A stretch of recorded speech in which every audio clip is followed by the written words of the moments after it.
कक्षा 9 अध्याय नंबर 2 बहुपद प्रश्नावली 2.4 क्वेश्चन नंबर 13 दे रखा है।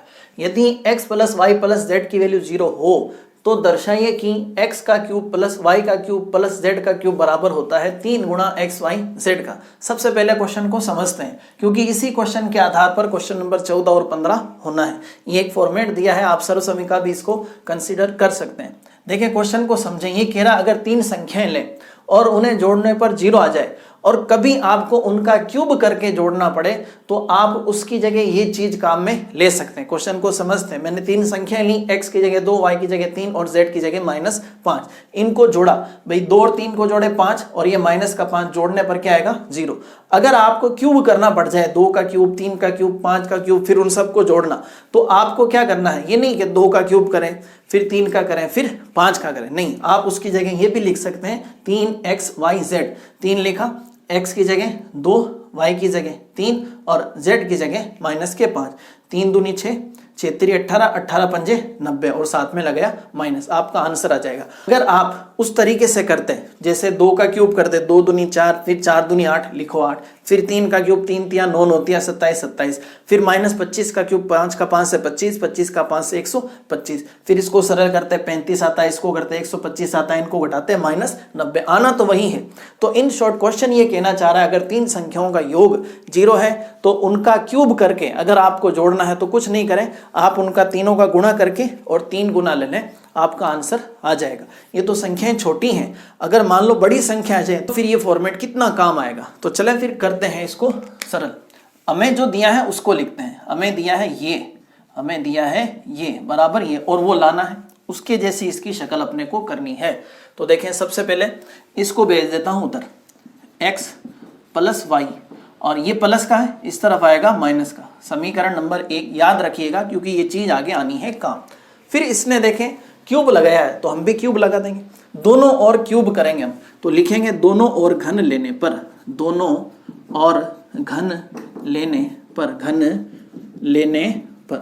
लेंगे तो x प्लस वाई का क्यूब लगेगा और बराबर में उधर क्या लगेगा आपके z का क्यूब, यानी -z का क्यूब। यहाँ देखें, यहाँ तो लगेगी सरसमीका, कौन सी वो आप लिख दें रेफरेंस के तौर पर। सरसमीका x प्लस वाई क्यूब बनता क्या है, x cube plus 3x Y into X plus Y और y का क्यूब, इसके द्वारा तो इसकी जगह तो ये आ जाएगा, फिर बाकी की बातें बाद में टाइम निकाल के करेंगे।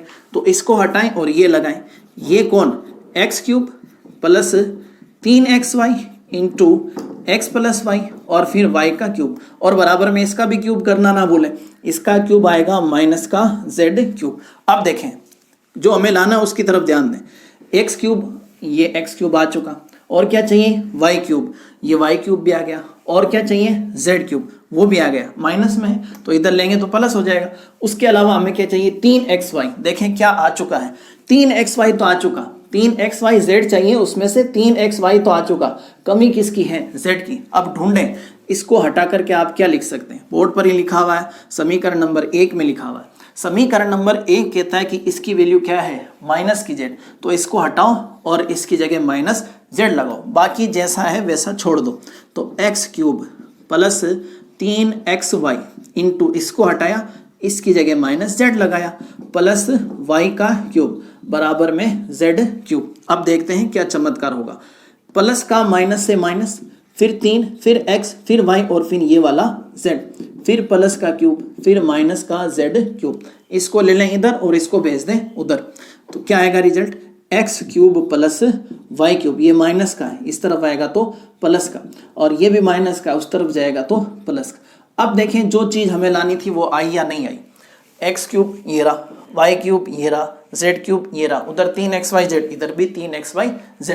तो कहने का मतलब ये है कि अगर 3 संख्याओं का योग 0 है तो उनके घनों का योग इस तरीके से निकाला जा सकता है। एग्जाम्पल भी हमने देख लिया था। ये हुआ आपके क्वेश्चन नंबर 13 कंप्लीट।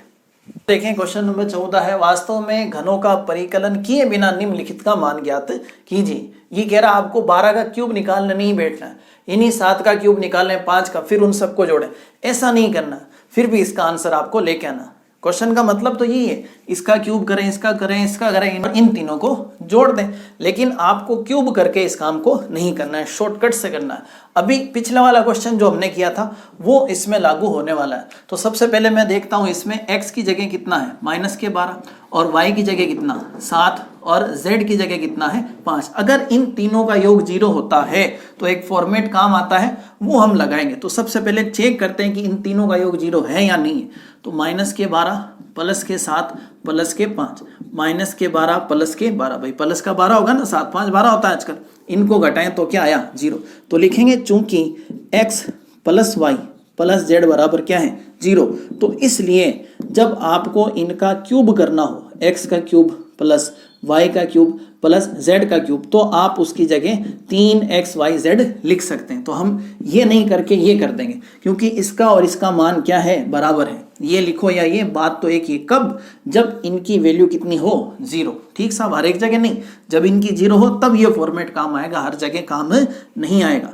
तो 3 इंटू x कितना -12 इंटू y कितना 7 और इंटू z कितना है 5। तो देखें 12 पंजे 60 साइड में रखें और 3 सता 21। अब इनका गुणा कर लें तो आ जाएगा आपके 1260 माइनस के 1260 आपका करेक्ट आंसर हो जाएगा। इसी तरह दूसरा भाग निपटा लें। पता है आप x की वैल्यू कितनी है 28 और y का मान कितना है -15 और z की वैल्यू कितनी -13। अगर इनकी वैल्यू 0 आ गई तो ये फॉर्मेट काम आ जाएगा। देखते हैं आता है या नहीं। 28 प्लस -15 प्लस -13, 28 प्लस माइनस होगा, उधर भी प्लस माइनस होगा। ये दोनों माइनस के, ये माइनस का 15 माइनस का 13, वो दोनों जुड़ करके माइनस के कितने हो जाएंगे 28। इनको घटाएं तो कितना आएगा 0। तो यहाँ भी x y z की वैल्यू 0 है, तो ये वाला फॉर्मेट काम आ जाएगा। आपको पहले लिखना है चूंकि x plus Y plus Z बराबर क्या है 0, इसलिए अगर हमें x का क्यूब प्लस y का क्यूब प्लस z का क्यूब करना है तो उसकी जगह आप 3xyz भी कर सकते हैं। वही हम करेंगे। 3 इंटू एक्स कितना 28 इंटू वाई कितना 15 माइनस के 15 इंटू z कितना -13। अब देखें पहले इनका इंटू कर लें। 15 8 120 हासिल के 12, 15 दूना 30 ये और 12 ये कितना हो गए 42। फिर 13 का 3 से कर लें, या 3 का पहले इससे कर लेते हैं। 3 का 0 से 0, 3 दूनी 6 और 3 चौक 12। अब 13 बचा, उसको भी ले आओ। 13 का 0 से 0, 13 छंग 78, 78 के 8 हासिल के 7 और 13 दूना 26, 26 और 7 कितना 33 हासिल के 3 और 13 कम 13 ने 3 16, तो 16 380 इसका आंसर हो जाएगा। हाँ, कैलकुलेशन में अगर गलती हुई तो ये आंसर गलत हो सकता है। आपको कमेंट करके बताना है कि ये आंसर सही है या गलत, ये आप पर छोड़ दिया जाएगा और माइनस हो जाएंगे प्लस। तो ये था आपके क्वेश्चन नंबर 14। अब देख